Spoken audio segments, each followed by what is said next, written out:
Hello, and I am Quentin Baker with Kyle Thomas, and welcome to HK3 News. We are here today with two very special guests. We have Mark Vange and Mike Jones in the building. And Kyle, is there anything that we should know about when it comes to some of the things that's been happening on HK3 News in the meantime? So, HK3 News, if you guys want some cool news, check out HK3News.com. But one of the things that stuck out to me, most of you may know, there's a new phone in the world. Yes. Samsung just released its S10 series of all the phones. All the phones. All the phones, All of them. including a foldable phone. Oh, wow. Which is kind of cool Yeah. if that's something you're into. Like it's foldable. It's got like a main LCD screen. You open it up and it's big and bright and beautiful as Samsung displays are. Wow. Okay. But there's a cool kind of concept that has kind of been flying under the radar with the S10s. What's that? It's this built-in blockchain wallet. Okay. That's Wow. like baked in Okay. for the first time in any major device release. Okay. Awesome. You got a blockchain wallet built right in. So it's pretty cool. There's some other cool things about it. They also have some really cool VR tech Okay. on all of them. Everybody's So doing we like to kind of delve into some of those areas, and it's kind of cool to have a product release that's something that we can all kind of just talk about all the things. All right. Well, fair enough. And yours is a lot more exciting than mine. What did you find? I found how to make the Bitcoin symbol on my iPhone. Oh, that's right. Yep. That was enough for me. I don't care. So tell the folks at home. I'm not gonna tell them. They gotta look it Oh. up. You gotta go onto the HK3 News, find the button, and if you want, you can actually post it that you found the button, or take a picture of it, Share or it. and share it, or whatever. I'm gonna start doing some hashtags on it, and I'm gonna be replacing the B in my name, Baker, with the symbol, and seeing who's gonna sue me first. So yeah, I'm down for that. So go to HK3 News, or you can even do HK.News, right? Right. And look up some of the latest articles and things around technology, education, all the latest stuff around Humankind 3.0. So in the meantime, before we get started on actually our interviews, tell us a little bit about what HK3 News is about. So you kind of mentioned some of it. So Quentin kind of hit on some of the things, but if you're interested in the concept of humankind taking the next evolution, we've talked about in the past, and if you're a history buff, or even if you've just been through school, you realize that throughout history, as a race and as a species, the human species has kind of taken jumps and leaps. We have this really cool thing, the industrial age, Yeah. the technological age. We're kind of hot in that right now, but we know that there's another evolution that we got to take. We're all up in arms about a whole lot of things. There are a lot of really important problems out there to be solved right now. So one of the things that we really love here at HK3 News is not necessarily talking about all the things that everybody else is talking about. We want to talk about the things that are going to move us forward to the next evolution, Humankind 3.0. So that's what we love. And if you're interested in that, if you want to learn a little bit more about kind of the cutting edge information that may help us move towards our next big human evolution, then stick around. Like below, you'll be able to find the subscribe button if you're watching on YouTube. So check out the subscribe button. There's a little bell icon down there, and the bell icon it'll let you know when we're online, when we go live, like we're doing right now. And if you're watching on a replay, if you want to make sure to be notified when we actually post something throughout the week, that'll help you kind of stay in touch with all of the content that we're producing. You can also comment, you can like, you can share this stream with your friends. We'd love to have you share this out so that other people can find some of this cool information that we're talking about. Awesome. Well, that pretty much sums up exactly why we're here. Absolutely. And next up is going to be the head honcho over at Token IQ. If you haven't been in the cryptocurrency news lately or in the Bitcoin news at all, we have a local company here in Arizona called Token IQ that helps people get not only tokenized, but how to actually offer security tokens and issuers. So stay tuned. We'll be right back with Mark.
Hi, welcome back to HK3 News. My name is Quentin Baker, and I am here with Mr. Man himself, Mark. Thank you so much for coming. It's a pleasure. Thanks for inviting me. Awesome, man. So first off, I want to just get this straight. So Token IQ, did it start here? Is it still here? Did you guys expand and go beyond Arizona, or where are you guys located? So we actually are located here. Mm-hmm. We're based out of Skysong, so we're affiliated loosely with ASU, and we work out of their facility there. And yeah, started here and evolved here. We do have some folks that help us out from wherever we can find the smartest folks in the world, but home base is right here. Awesome, man. All right. And tell us a little bit about Token IQ. Like, first off, what is it? Sure. So Token IQ is a platform for the tokenization of securities. Okay. So everybody knows what stocks are, right? Yeah. So a company sort of splits up its ownership into little units, sells it to raise money. Mm-hmm. Similarly, people can, it's called fractionalization. They can fractionalize real estate, so sell little pieces of real estate and so on. Traditionally, that was all done in a paper format, right? So you and I would sign a contract. I would give you some money. You'd maybe give me a share certificate. I'd take it home and put it in my safe, and that's the way it kind of worked. And with the advent of digital technology, we've started, trading stocks digitally, for example. But at the end of the day, those are still paper stocks and paper shares, and there's kind of a reconciliation process that happens at the end of the day after the market's all shut down, and all of that stuff still happens in the background. Yeah. Yeah. Whereas now we can transition those representations of value to a distributed ledger and actually trade, around the clock, around the world, subject to, regulations that weren't unfortunately built with this kind of activity in mind. So as with a lot of cool new tech, it'll take a while for regulation to catch up to capabilities. But there's definitely some folks who are on the regulatory and the governance side who are interested in making this happen and who are working to, turn the very big ship, which is the government and regulation. Got that. So, as one of your main services is that do you walk people through or companies through issuing a token or issuing a coin, or what exactly? How do you make that work? Sure. Yeah. So we are a software as a service company. Okay. We're not a broker dealer or anything like that. We are a technology company first. Got it. And so we work with companies, we work with their advisors to help them digitize the process. Okay. Unfortunately, still, as I said, there's a fair bit of complexity around issuing securities. And so you do need a lawyer involved, and you do need to kind of get that paperwork ready. It's no different than doing a raise in any other sphere. Sure. But what we do is we sort of take that paperwork that you created or that your lawyer has created for you, and we put it online and we turn it into a really easy to deal with process. Oh, got it. And then we sort of walk you through that as an investor, and you fill out your information and you sign the agreements and you read them, you review them, whatever you need to do, and then you get issued the tokens to sit in your wallet instead of shuffling paper back and forth. And when we first got started in this stuff, we did a survey and we discovered that it takes an average of 10 office hours for an issuer to take one investor check. Wow. So 10 hours, it was like 4 internal emails, 4 external emails, and 3 phone calls was like the average we came up with. Got it. And like a lot of great technology enterprises, we're like 5% super cool tech and 95% just really good user experience. And so we've turned that hours, days long process into about a 15 or 20 minute process for the investor. Wow. Maybe a 15 or 20 minute process for the issuer, and then you're done because it's all online. So we kind of view ourselves as bringing this whole investment and issuing kind of process from the 50s, which is roughly where it has been stuck, to kind of more catching up with digital boarding passes and online banking and those kinds of things that we're used to. Wow. Okay, so now I take it you're probably not the only person in this space, right? You are taking advantage of a new digital platform or a digital way of doing something that's been around since stocks and bonds and commodities. Sure. But what differentiates you from other people that are assisting issuers to investors when it comes to offering securities? Sure. So There are definitely other folks who are kind of working in the space. Mm-hmm. We like to think of them as our frenemies.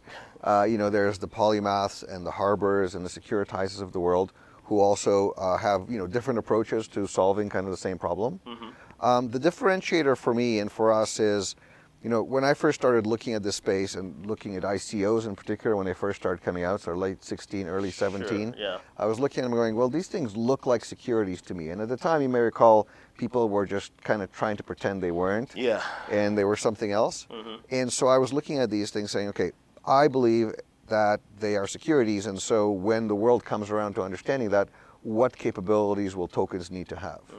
And there's a fundamental disconnect between the capabilities of tokens and the capabilities that you need in securities. So if I give you a check, you give me a share certificate, I take that share certificate home, and the dog eats it, I don't stop being your shareholder. In the real world, I sign an affidavit that says, I'm sorry, I'm an idiot, I lost my shares, can you give me some new shares? But I certainly don't lose my rights as an investor. Got that. In the token world, if I lose my password, Yeah. suddenly what happens? Do You're I done. lose? But the law says I'm not, Mm-hmm. right? So then the issuer is forced to do something. Mm-hmm. So do you issue more tokens and dilute everybody else, right? What do you do? Yeah. Yeah. If I get hit by a bus, my wife is now a shareholder in your company. Correct. She doesn't know my crypto password. Does that mean that my wife and my kids don't get the wealth that I invest? Well, the law says they do, right? So this is kind of the fundamental problem that we solved. We created a smarter token, hence the Token IQ name, Gotcha. that issuers can control even after they've been issued. Oh, got it. And so you as an issuer get to manage the float, if you will, right? All of the shares that are out there, because actually the SEC looks to you, the issuer, as the responsible party. Yeah. So if something is wrong with your securities, they don't go to the investor and say, you're bad because you invested in. They go to the issuer and say, you're bad because you let him invest, right? So this way, the capabilities of a token align with the requirements of the law. Got that. And so, sometimes when I talk to folks who are kind of very steeped in crypto, they say, well, that's centralization, right? Yeah. And how can you trust the issuer, right? And all that stuff. And my simple-minded answer is always, if you don't trust the issuer, why are you giving them money, right? Very simple. And in truth, if we look at what happened to a lot of ICOs, even well-intentioned ICOs, if we leave aside the scammers, Sure. a lot of even well-intentioned ICOs didn't go anywhere because, the folks were maybe energetic, but no due diligence was done. Nobody was really thinking hard about it. Sure. People were just kind of spending what felt like play money because it rose so quickly. I didn't know where to put it, right? Yeah, yeah. And so now, we need to kind of look at these businesses as being no different from any others.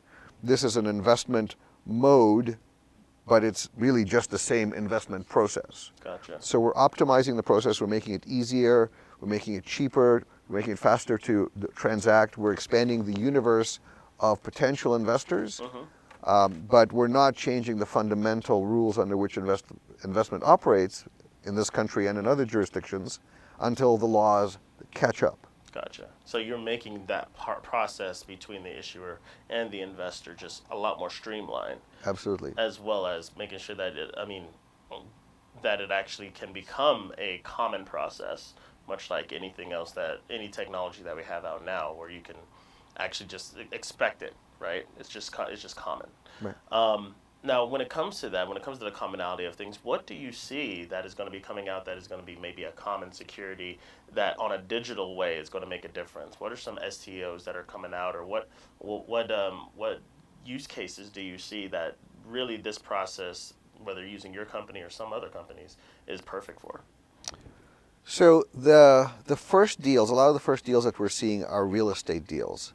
And real estate is kind of a natural fit. If you think about it, if you own a big building in Manhattan somewhere, Sure. You're sitting on $3 billion of value, there's really not that many people who can write a $3 billion check. Right. So those buildings don't turn over that frequently.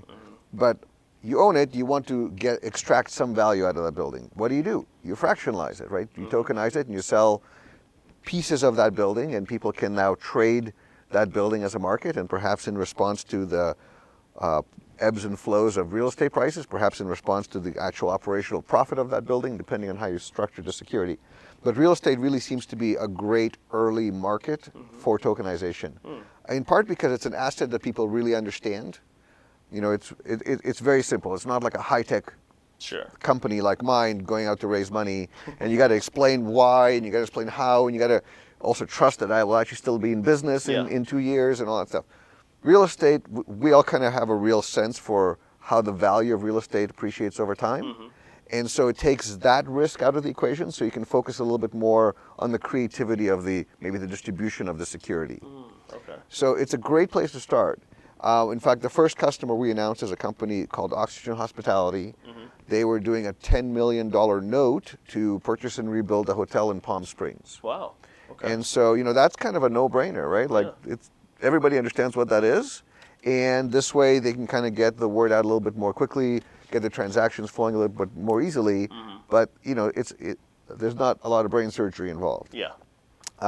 We're also working with another company. What they do is they operate aircraft for small operators like large corporations and so on. So what are they doing? They're buying more airplanes. Gotcha. Right? Okay. So they need basically money, so they buy more airplanes so they can go to a merchant bank or they can go to the public and sell these kind of tokens. Oh. So those are actually great kind of early examples of deals because they're easy to comprehend and it's easy to see how the value is maintained. And then we can start layering more complex businesses into those offerings. And that really, for me, seems to be kind of a natural place to start and a good evolution. Got it. All right. Well, last question before we get out of here.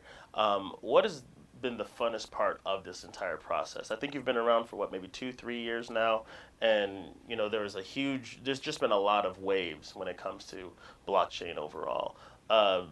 Being at the helm of the security aspect of it, what's been just the funnest or the most exciting part of it for you?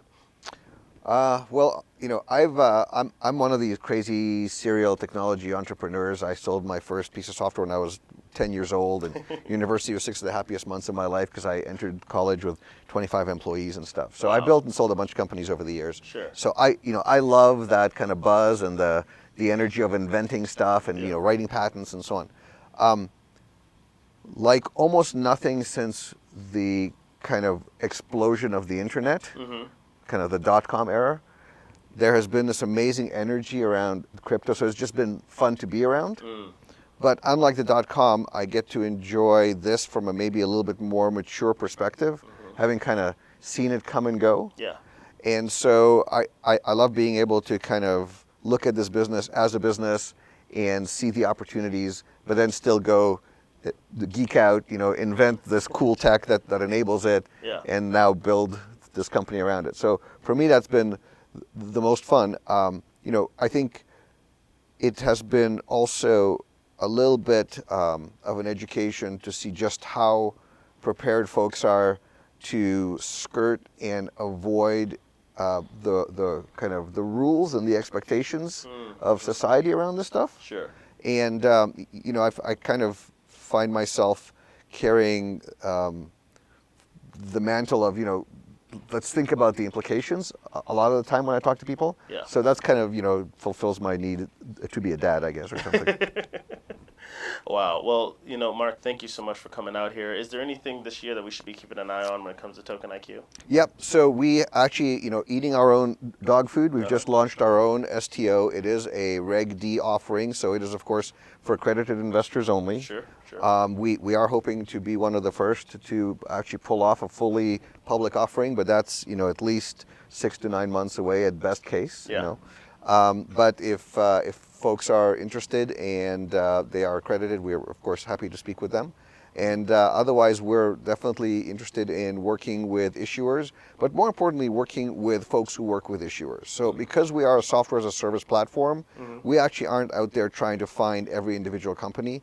We love to work with the accountants, the lawyers, the advisors, and essentially be their back office to enable them to provide the service for a lot of issuers at the same time. So if you're in that space, we'd love to talk to you. Gotcha. So like securities lawyers and things. Securities lawyers, yeah. Perfect. All right. Well, I got a few names to send over to you. Perfect.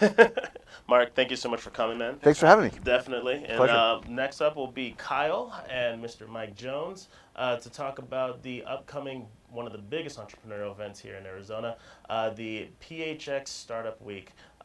So if you're an entrepreneur, stick around. We'll be back soon.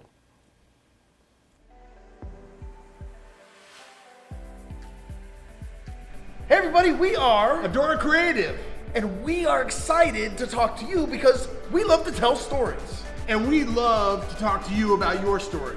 So if you want your story to be told, Contact us at adoracreative.com.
hey everybody, welcome back to HK3 News, and we're excited to bring to you a little bit of information, as Quentin said, about one of our favorite events here. It's an annual event here in Arizona, and I'm going to introduce Mike Jones to talk a little bit about Phoenix Startup Week.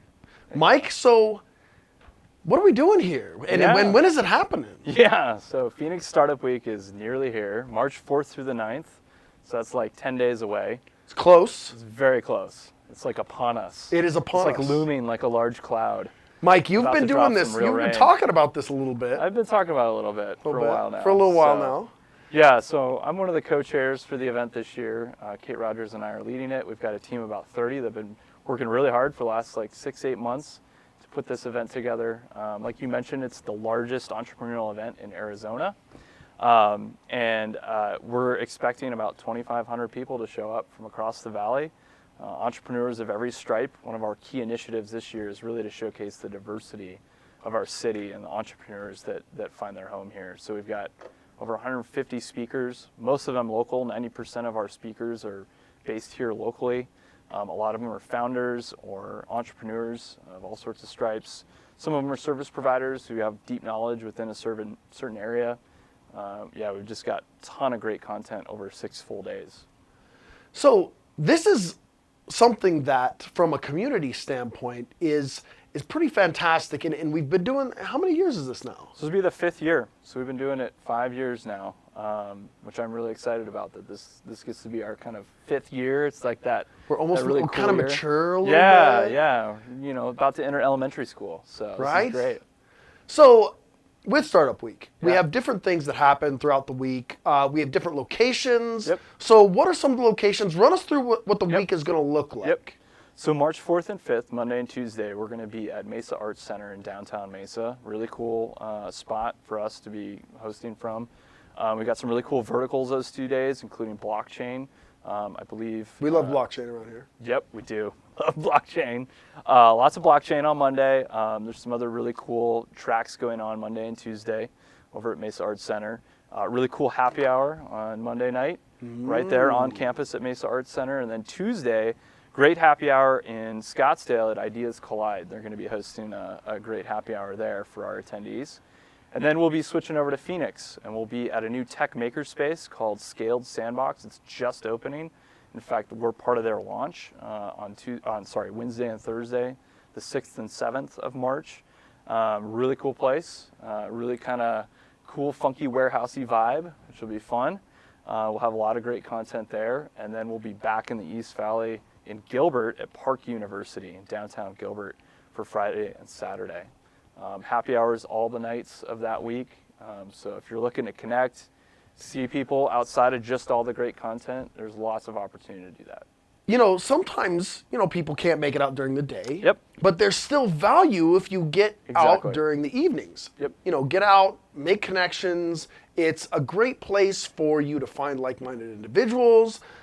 Mike, you can usually get a little update if you say, hey, what stood out to you from today or from this week so far? And even if you can't make it during the day, sometimes you got to work. Hey, listen, tell your boss that it's worth it. You know, it's a great place to network. It's a great place to get good information. So regardless of the fact, make it at least one of the days. If you can make it all the days, that's great.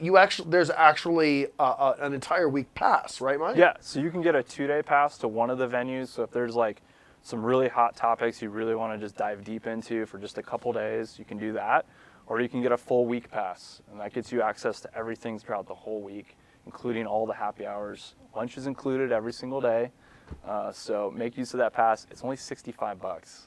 I don't know how you can beat that. Like for an entire, like that's like for an entire week, guys. Yeah. Like that's amazing. $65 Yeah. for an entire week, and lunch is included. Now, hold on, there's something a little bit different. Now, in the past, we've done 5 days, but So we added a day. we added a day this We year. added a day. And for the first time in history of Startup Week here in Phoenix, I'm not having to be there. So I'm excited. I get to come be a spectator, really, for the first time, which I'm excited about. So come join me as a spectator. Now, Mike, this is not your first year, even though you're co-chair this year. Yep. So what's one of your favorite stories, or what's one of your favorite tracks from last year, or what are you most excited about this Sure. year? Kind of something that may have happened. Yeah. I know what mine is. You're probably gonna steal mine, actually. I don't know if I can steal yours. I think but- you're gonna steal my man. favorite track, but go for it. There's one that I particularly enjoyed that a lot of people did, which was Founder F-Ups. You did. You took it. Yeah, gotta steal it. So this is really cool. We do this kind of lightning round. We bring in a few different founders from across the valley, give them each 5 minutes to talk about one screw up in their business. And they don't get to tell the happy silver lining story part of it. They just get to say, here's how I screwed up. And then we all really walk away bad. and It was go, ugly, and then you're like, oh my gosh. yeah, and we've all been there. And Yeah. so we all get to go, oh yeah. This stuff's was hard. Yeah. Oh my gosh. I We did. get to commiserate together. Right, and then go track them down afterwards and say, all right, so what'd you do? How'd you get through it? Yeah. So that's one of those moments that if you want to kind of see and learn from the experiences of past founders and entrepreneurs, that's a great panel to not miss. Yep. So This can be running almost every day we're Yeah. doing one of those panels. So it's not just like one time. You'll get a chance to hear that from a whole lot. I think there's like 20 or 30 founders that we've got. on So those what's the panels. website? Where should they Yeah, go? phxstartupweek.com. It's that easy. phxstartupweek.com. Yeah. One more time. phxstartupweek.com. You remember those commercials? Yeah, we're not gonna repeat that. I don't have a little jingle. That's 2020 goals. 2020 goals. We got goals. We Yeah. haven't peaked yet. So there's a couple other things I think that are Well, really cool. Right. We're gonna talk a little bit about some other things that are cool. But before that, Yeah.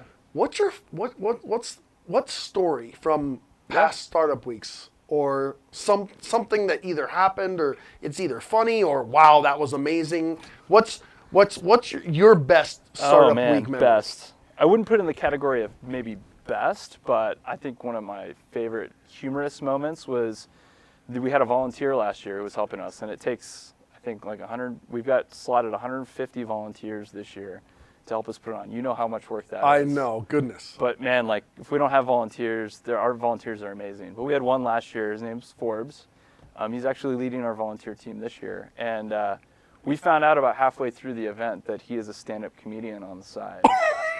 And so He graciously volunteered his services during a happy hour and roasted the entire organizing team during the happy hour. And it was pretty funny. It was So fun. good. It was awesome. It was so good. So we gonna get a repeat? Weird random little. No, I don't think so. I think You don't think so? He's kind of playing back the whole stand-up thing. So No, here's no, what you no, gotta no. do. Here's what we're gonna do. You have to come. Hold on. No, you have to come You have and to see. come, and then you have to chant Forbes. Mike's Forbes, hoping it Forbes, doesn't happen Forbes, because Forbes. it's going to come, being one of the main organizers, he's going to be a prime target for being roasted. He can roast me. That's fine. I'll take one for the team. Take one for the team. Take one for the team. So, what are some of the other highlights that you're excited about for Startup Week 2019? So I think one that we've done for many years now, but I think doesn't get the real credit it deserves, is our mentorship program, Mentor Connect. And so for any attendee that comes, you can right now go and apply. If you register for the event, you can apply to get mentored. And we've got about 43 really high quality, really experienced former founders and executives from across the valley who are donating their time. Many of them are giving like multiple days worth of time. And you can sit down with them for 45 minutes, one-on-one, and just chat through any problem that you're having with your business. So Do not sleep on that. Ladies and gentlemen, one of the things that I love most, and I loved most last year, was the mentor sessions. And so take advantage of being able to come and connect and meet. You don't have to just do one mentor session. You can do multiple mentor sessions. So do not sleep on that, because that's a huge advantage that you're going to get at Startup Week this year. Other than that, what are some of the other things that, from a Startup Week perspective, make sure that you guys pay attention, go to the website, take a look at all of the different tracks, all of the different speakers, highlight the ones that you're excited about. So when you show up, it can be a little daunting. You show up, where do I go? What do I do? Who do I want to see? So there's something cool this year. We've got a whole downloadable app you can put on your phone that has the entire agenda on it. Really smooth process. If you've been in the past and you didn't like the process, we heard you. We got rid of that process. Hey, that's Whole new app. what the startup life is all about. Yeah. You listen to the customer, and then you adapt. Well, Gotta not iterate. necessarily pivot. Gotta You iterate. Yes. Yeah.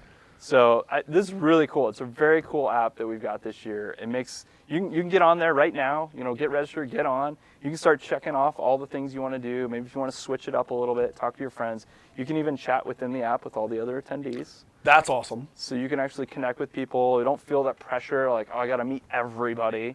You can meet the people you want to meet and still have a conversation. You can post questions in there. You can run a poll if you want. So, there's some really cool stuff with that app this year. Guys, that's amazing. Make sure that you go find, if you're going to attend, matter of fact, if you're going to attend, if you're thinking about attending, go download the app, go check it out, and then maybe that'll push you over the edge.